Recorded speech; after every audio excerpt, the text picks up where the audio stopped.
औज़ु बिल्लाहि मिनश शैतानिर रजीम बिस्मिल्लाहिर रहमानिर रहीम इय्याका नअबुदु व इय्याका नस्तईन।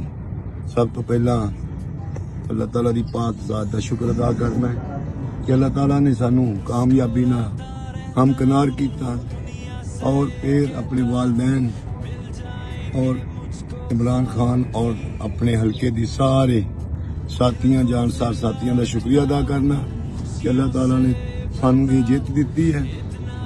और दूसरी गल यह है कि मैं सब नू ये गुजारिश करांगा कि अल्लाह दे हजूर सरबत सजूद हो के शुकराने दे नफल अदा करो।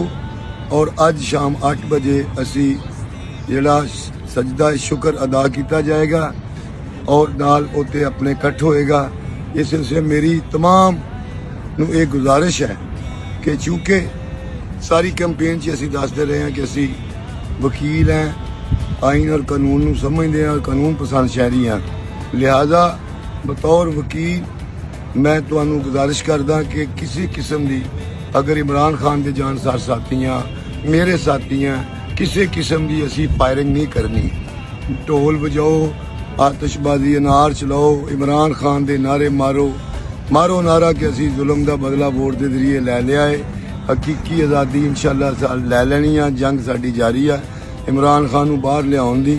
लेकिन फिर मैं गुजारिश करांगा कि कोई दोस्त अज दा जिहड़ा इकट्ठ है उहदे च कोई दोस्त फायरिंग ना करे।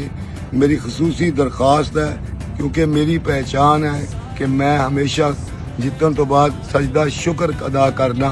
अज तक मैं बाहर के इलैक्शनां दे विच भी कदी कोई फायरिंग नहीं की और मैं नहीं चाहता कि इस सियासत दे विच आके भी मेरा रिकॉर्ड खराब होवे।